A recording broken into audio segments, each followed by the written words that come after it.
সিদ্ধেশ্বরী বালক উচ্চ বিদ্যালয়ে ভোটের দিন গণনার সময় কি ঘটেছিল তার ব্যাখ্যা দিয়েছেন ঢাকা ৮ আসনের নবনির্বাচিত সংসদ সদস্য মির্জা আব্বাসের স্ত্রী আফরোজা আব্বাস। এ সময় ২৫ থেকে ২৭টি ভোট বৈধ করার উদ্দেশ্যে সাদা জায়গায় সিল দেওয়ারও অভিযোগ করেন তিনি।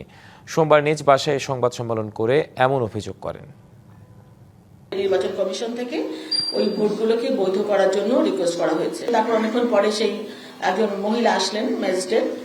উনি এসে, ওনার নামটা আমার ঠিক খেয়াল নেই, সাম আফরোজা হবে, উনি এসে বললেন যে না, এই ভোটগুলো সব বৈধ হবে, বৈধ করে দেন। কিন্তু তারপরে ওই শামসুল ইসলাম কিন্তু বললেন যে না, এই ভোট, উনি ওনার সাথে তর্কাতর্কি করলেন, মানে বললেন যে বৈধ হবে না। এখন আমি প্রিজাইডিং অফিসারকে বললাম যে আপনি এখন কি ডিসিশন নেবেন।